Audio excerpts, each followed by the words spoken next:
અમે બધાને એક સવાલ પૂછ્યો, મારો બહુ ક્રિસ્ટલ ક્લિયર સવાલ છે. 2.70 કરોડનો ખર્ચો ફ્લાવર શોમાં કરવાના, સોશિયલ મીડિયા ઉપર રીલ ફોટા આવશે, સામાન્ય નાગરિકો જે ગટર, પાણી, ડ્રેનેજ, રસ્તાની સમસ્યાથી પીડાતો છે એને શું ફાયદો? તમને આ ખર્ચો કેવો લાગે છે?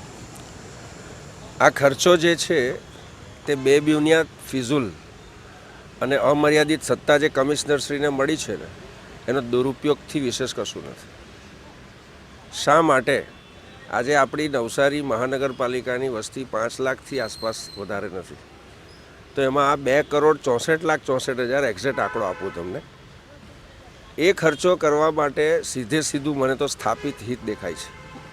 લોકોને બતાવીને 8-10 દિવસ વાહવાહી કરાવી લેવાની, એટલે લોકોને ફૂલ ગુલાબી ચિત્ર દેખાય, પરંતુ લોકોને ખબર નથી કે આ 2,64,64,000 રૂપિયાની વસૂલાત જે છે ને તે આવનારા 6 મહિનામાં એમના વેરા બિલમાં ખબર પડી જશે. આ લોકો રેવન્યુ જનરેટ કરવા માટે આ બધા ખર્ચ કરે છે, જે હમણાં જરૂર નથી. સંચિત નિધિ ટ્રેઝરીમાંથી જે ગ્રાન્ટ આવે એ એઝ અર્લીએસ્ટ વાપરી નાખવાની, લોકોને ડેવલપમેન્ટના નામે આ બધું બતાવી દેવાનું, રાતના ઝગમગાટ, લાઇટ શો, વિકાસ થઈ ગયો, જીવનના બધા પ્રોબ્લેમ સોલ્વ થઈ ગયા. ગીતાબેન બી રમીને ગયા ને ગરબા.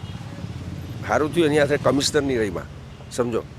મને તો એવું લાગે છે કે આ બધું છે ને ઉપરથી નીચે સુધી આ ગ્રાન્ટ વાપરી નાખવાની, કારણ કે હજુ ઇલેક્શનને 3 મહિના બાકી છે.